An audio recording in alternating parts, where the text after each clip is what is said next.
Geography का topic क्या है हमारा? Physical features. अच्छा, हम पढ़ रहे हैं इंडिया। अगर मैं बात करती हूँ कि 3 फिजिकल फीचर्स यहाँ पे माने जाते हैं। पहला चीज अगर हम देखते हैं माउंटेन, ठीक। अगर सेकंड बात करूँ प्लेट्यूस, थर्ड प्लेन, यानी हिंदी में अगर बोले पर्वत, पठार और मैदान। ये 3 स्ट्रक्चर देखते हैं जमीन पे। कितने देखते हैं? 3। आपकी बुक में है ये। प्लेट्यू जिसे कहते हैं पठार। पठार जानते हो ना, वो थोड़ा सख्त जमीन होती है जिसकी। प्लेन मैदान, ग्राउंड जिसे कहते हैं प्लेन। 3 चीजें होती हैं अक्सर। आप अच्छा यहाँ पे ये क्या दिख रहा है? मैदान दिख रहा है, प्लेन एरिया। अच्छा, आप जब कभी कश्मीर जाओ घूमने तो वहाँ क्या दिखेगा? माउंटेन्स दिखेंगे। आप कहीं अगर मैं और बात करूँ, जैसे आप महाराष्ट्र जाओ तो वहाँ पे आपको क्या दिखेगा? महाराष्ट्र में जैसे नागपुर का पठार बड़ा फेमस है, हाँ, मालदा का पठार बड़ा फेमस है। तो ये वो जगह जहाँ अच्छा, ये बनते कैसे, इनका स्ट्रक्चर कैसा होता है, इस पर बात करेंगे जो आपके चैप्टर में है। माउंटेन की अगर मैं बात करूँ बेटा, तो माउंटेन की अगर मैं बात करूँ, माउंटेन के कई टाइप्स होते हैं। एक होता है वॉल्केनिक माउंटेन और एक होता है फोल्डिंग माउंटेन। वॉल्केनिक माउंटेन और फोल्डिंग माउंटेन में डिफरेंस होता है। कोई अनाउंसमेंट होगा? माउंटेन की अगर बात करूँ, फोल्डिंग माउंटेन और वॉल्केनिक माउंटेन होते हैं। फोल्डिंग माउंटेन क्या होता है उस पर बात करते हैं। फोल्डिंग माउंटेन, एक पेज रफ है किसी के पास? रफ पेज मुझे दो, जो बेस हो किसी काम का, कोई भी हो, छोटा सा रफ हो। ये देखो, ये मैंने अगर लेयर रखी, अभी मैं बात करूँ, ये ऐसे मैंने इसलिए रखी क्योंकि ऐसे तुम्हें समझ में नहीं आया, हो सकता है। तो यहाँ पे मैंने मान लेते मैं ये अर्थ की लेयर पर, ठीक है। आपको बताई गई है कि 3 लेयर्स होती हैं। अर्थ में कितनी लेयर्स हैं? सियाल, कोई बोलो भैया, सीमा, निफे। सियाल, सीमा, निफे, कितनी लेयर्स हैं? 3। सियाल, सीमा, निफे। सियाल किससे बना है? सियाल silica plus aluminium, sima silica plus magnesium, निफे nickel plus Ferium. ये मटेरियल है, आप पढ़ते हो ना साइंस में, या मिनरल्स पढ़ते हो आप। तो ये क्या, अच्छा मैंने ये चौक ली, ठीक है, चौक को लिया और चौक को मैंने छोड़ा, ठीक। ये चौक ली, चौक छोड़ दिया, कहाँ गई? नीचे। क्यों गई नीचे? ग्रेविटी। ग्रेविटी में आप पढ़ते हो कि कोई भी एक ऐसी, जैसे कह सकते हो मैग्नेट अर्थ में है जो उसको क्या कर रहा है, कोई भी चीज़ को अपनी तरफ खींच रहा है। इसीलिए जब हम स्पेस में जाते हैं तो हमने कोई भी चीज़ ऐसे छोड़ दी, वो ऐसे तैरती रहेगी। वहाँ पे 0 ग्रेविटी है, वहाँ पे कोई ग्रेविटी नहीं, मतलब कोई चीज़ वहाँ पे खींच नहीं रही। ये सब किस में है? अर्थ पे। तो अर्थ पे अगर बात करें, मैं कोई भी चीज़ छोड़ी और वो नीचे चली गई। एक्चुअल में जो सेंटर में लेयर है वो कौन सी लेयर है? निफे है। फेरियम लोहे का एक रूप है। फेरियम क्या है? लोहे का एक रूप है। और लोहे में हम जाते हैं, मैग्नेट कितनी तेज खींचता है अपनी तरफ। तो यहाँ पे बात कर रही हूँ मैं कि जो निफे है, निकिल प्लस फेरियम, ये सेंटर में है, ठीक है। 3 लेयर्स हैं, सियाल, सीमा, निफे। कितनी लेयर्स हैं? सियाल, सीमा, निफे। कितनी हुई? फिर से बोलिए। ठीक है। फेरियम किसका पार्ट है? एक तरह से आयरन, लोहे का, ठीक। इसी वजह से आप देखते हैं ग्रेविटी वर्क करती है। अब यहाँ पे बात करूँ, जो अर्थ की लेयर है उसके ऊपर मैंने आपको बताया था प्लेट्स होती हैं, बताया था 6 मेन प्लेट्स हैं। कितनी प्लेट्स मेन होती हैं? मेन प्लेट्स कितनी हैं? किसने डिस्कवर की? हैरी हेज, ठीक है। हैरी हेज ने डिस्कवर की 6 मेन प्लेट्स, जिसपे पूरी की पूरी दुनिया है। आप प्लेट्स, खाने वाली प्लेट्स नहीं, बताया ना नीचे जो क्रस्ट होती है उसके according. Harry hedge, Harry Potter नहीं है बेटा, वो हैरी हेज है। यहाँ पे मैंने बात की कि आपका ये जो लेयर है, ये ऊपर वाली, ये करोड़ों साल में फोल्ड जो माउंटेन्स बनते हैं ना, ये ऐसा नहीं कि आज वो और कल बन गई। इसमें पूरा बहुत लंबा प्रोसेस चलता है। जैसे जहाँ पे बात करूँ, आज हिमालय है, किसी टाइम पे वहाँ पे समुद्र था, सी था, और हिमालय भी एक फोल्डिंग माउंटेन है। अगर टाइप पूछा जाता है कि हिमालय कौन सा माउंटेन है,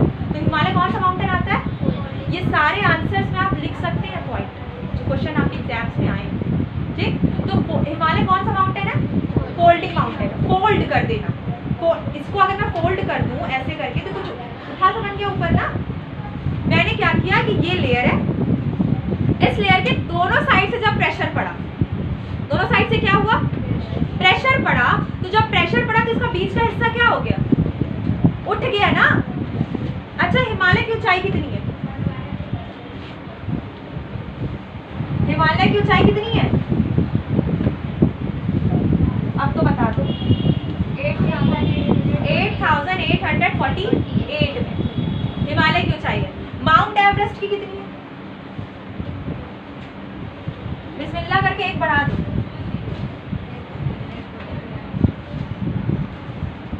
दुनिया की सबसे ऊंची चोटी कौन है, दुनिया की, माउंट एवरेस्ट कहाँ है, नेपाल में, कई बार बताया, कहाँ पे है, और नेपाल में इसे बोलते हैं बेटा सागर माथा। क्या बोलते हैं, सागर माथा बोलते हैं नेपाल में। एक्चुअल में इसकी पूजा करते हैं वहाँ पे। हिमालय की ऊंचाई कितनी है, 8848 मीटर। माउंट एवरेस्ट की कितनी है, 8850 मीटर। ठीक है। इंडिया की सबसे ऊंची पर्वत चोटी कौन है, कंचनजंगा, कंचनजंगा ये इंडिया की सबसे ऊंची चोटी है। किसकी है, इंडिया की सबसे ऊंची चोटी है कंचनजंगा, इंडिया की सबसे ऊंची चोटी। इसकी लंबाई कितनी है, 8586 मीटर। मैंने आपको कहा हिमालय की ऊंचाई कितनी है, 8848 मीटर। माउंट एवरेस्ट कितनी है, 8849 मीटर, जो कि नेपाल में है माउंट एवरेस्ट, उसे सागर माथा बोलते हैं। कंचनजंगा जो कि भारत की सबसे ऊंची पर्वत चोटी है, इसकी ऊंचाई कितनी है, 8586 मीटर। क्लियर। अब यहाँ पे बात करती हूँ कि हिमालय जो है ये फोल्डिंग माउंटेन है। यहाँ पे मैंने एक पेज लिया है, आपको दिख रहा होगा। जैसे मैंने कहा ये अर्थ की लेयर है, ठीक है। अब दोनों साइड से जब प्रेशर बनता है, क्रस्ट एक दूसरे की तरफ चढ़ती है। मैंने कहा था जो प्लेट्स है वो कितनी है, मेन प्लेट 6 है। किसने बताया था, हैरी रेस ने बताया था। तो जो प्लेट्स है जब एक दूसरे की तरफ बढ़ती है, प्रेशर बनता है, तो आप देखोगे बीच का जो हिस्सा है ये क्या हो जाता है, उठ रहा है ना। अगर मैंने कहा कि मैंने दोनों साइड से इस पे प्रेशर डाला, ये एक प्लेट है, जैसे कहा हैरी रेस ने कि टोटल 6 प्लेट है दुनिया में, 20 छोटी है, 6 सबसे बड़ी है। तो सबसे बड़ी वाली पे बात करते हैं कि जो प्लेट्स है आपकी दोनों साइड से प्रेशर डाल रही हैं, तो बीच का हिस्सा क्या होने लगेगा, उठने लगेगा। अब सीधी सी बात है कि किस तरह से प्रेशर पड़ रहा है, बहुत अच्छे शेप में नहीं उठेगा। जो माउंटेन होता है वो बिल्कुल बहुत एकदम सीधे शेप में नहीं होता, उसमें कई चीजें होती है डिस्टर्ब करने। तो मैंने जैसे कहा कि दोनों साइड से जब प्रेशर बना और प्रेशर पड़ने की वजह से बीच का हिस्सा क्या हो गया, उठ गया। तो इस तरह का जो माउंटेन होता है उसे बोलते हैं फोल्डिंग माउंटेन। क्या बोलते हैं, क्योंकि फोल्ड होके बन रहा है, इसे बोलते हैं फोल्डिंग माउंटेन। हिंदी में बोलते हैं वलित पर्वत। हिमालय जो है वो क्या है, एक फोल्डिंग माउंटेन है, जिसकी ऊंचाई 8848 मीटर है। समझ में आ गई बात। दूसरा टाइप होता है वॉल्केनिक माउंटेन। वॉल्केनो जानते हो क्या होता है, क्या होता है वॉल्केनो, ज्वालामुखी। जिसके अगर मैं बात करूँ ज्वालामुखी कैसे फटती है, कितने टाइप की होती है, ज्वालामुखी भी 3 टाइप की होती है। ज्वालामुखी कितने टाइप की होती है, एक वो ज्वालामुखी होती है जो एक बार ब्लास्ट कर गई तो दोबारा कभी ब्लास्ट नहीं, एक बार ब्लास्ट हो गया उसमें तो सेकेंड टाइम पे कभी ब्लास्ट नहीं होगा।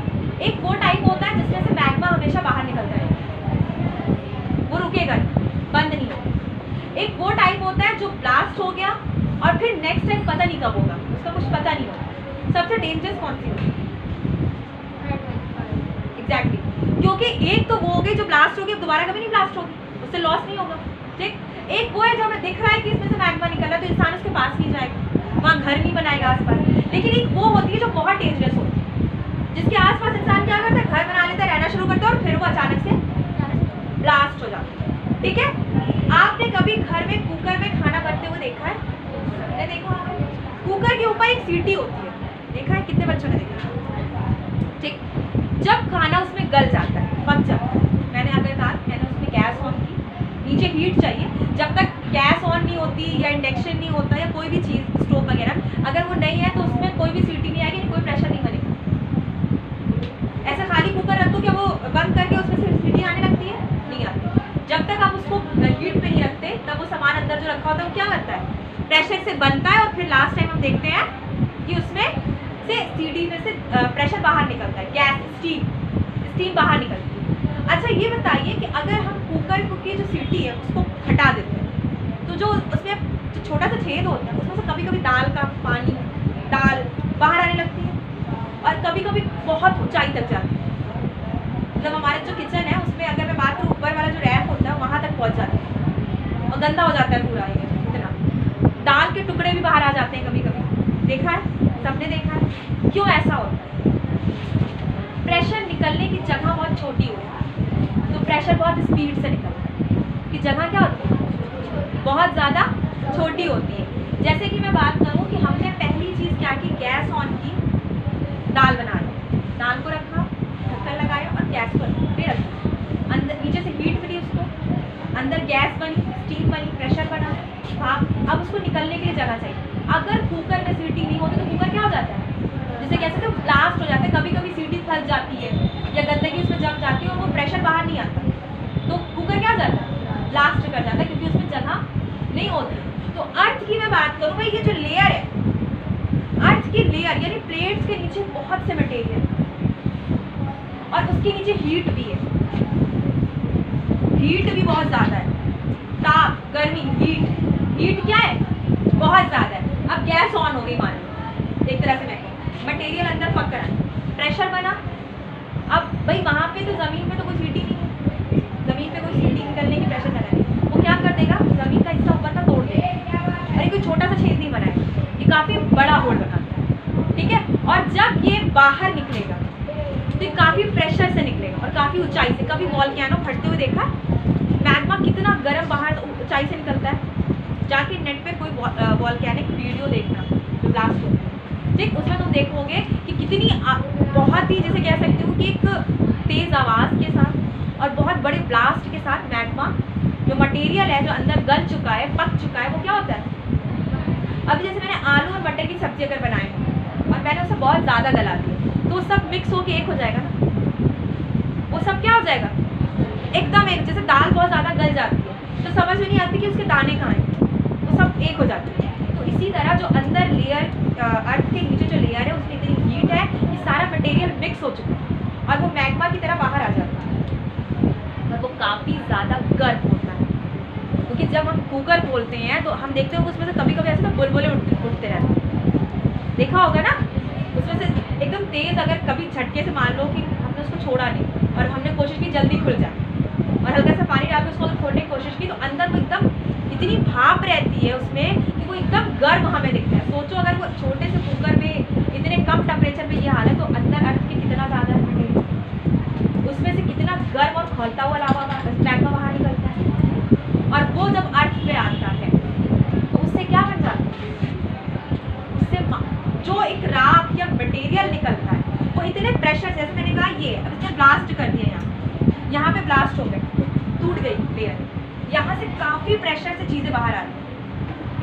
जैसे मैंने सीटी वाला एग्जांपल दिया, मैंने सीटी निकाल दी, सीटी क्या कर दी, छोटा सा छेद है, पूरा मटेरियल बाहर उड़ने लगता है, देखते हो। तो ये इतना ज़्यादा हीट टेम्परेचर है, सब चीज़ें बाहर आ जाएंगी और ये एक बड़ा सा शेप ले लेगी। और इस तरह के माउंटेन को हम क्या बोलते हैं, वॉल्केनिक माउंटेन। क्या बोलेंगे इसको, वॉल्केनिक माउंटेन। एक्चुअल में ये वॉल्केनो से ही तो बना है, वॉल्केनो के ब्लास्ट से जो एशेस निकली, राख निकली, उसी राख से तो बना है, उसके वेस्ट मटेरियल से बना है। तो इसे क्या बोलते हैं, क्या बोलेंगे इसे, फोल्डिंग माउंटेन अलग है। वो क्या हो रहा है, जब दो प्लेट्स एक दूसरे की तरफ बढ़ रही, प्रेशर बना रही, तो बीच का हिस्सा क्या हो जा रहा है, उठ जा रहा है, फोल्ड हो जा रहा है, तो वो फोल्डिंग माउंटेन है। हिमालय वॉल्केनिक माउंटेन नहीं है, हिमालय कौन सा माउंटेन है, फोल्डिंग माउंटेन है। वॉल्केनिक माउंटेन अलग होते हैं, जैसे मैंने अभी एग्जाम्पल आपको देके बताया। ज़्यादातर आपको जो माउंटेन देखने को मिलते हैं वो फोल्डिंग माउंटेन देखने को मिलते हैं, वॉल्केनिक माउंटेन बहुत कम देखने को मिलते हैं। अच्छा यहाँ पे एक चीज़ ये समझ में आ गया, इसके साथ साथ कभी आपने देखा होगा कि ज़मीन का जो हिस्सा होता है वो बदल जाता है, कहते हैं यहाँ पे भूकंप आया था, यहाँ पे क्या हुआ था, भूकंप आया था या कुछ ऐसा हुआ। भूकंप कैसे आता है, अर्थक्वेक कैसे आता है, बता चुकी हूँ। देखो प्लेट्स तीन तरह से टकराती हैं, एक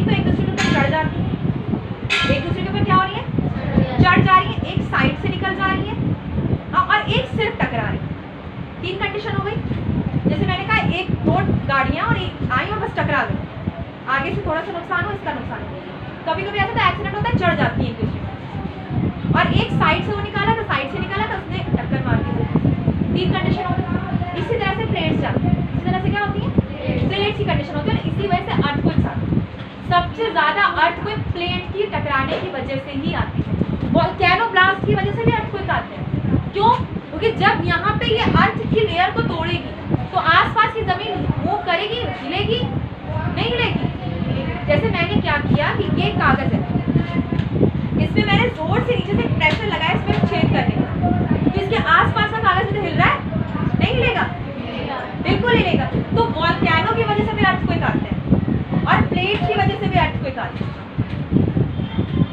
कुछ आपके क्वेश्चंस मैं दे रही हूँ, आप पता करके आओगे कि कितनी वेज होती हैं अर्थक्वेक, कितनी वेज, 3 वेज होती है, मैं खुद ही बता दूँगी, प्राइमरी, सेकेंडरी और एल।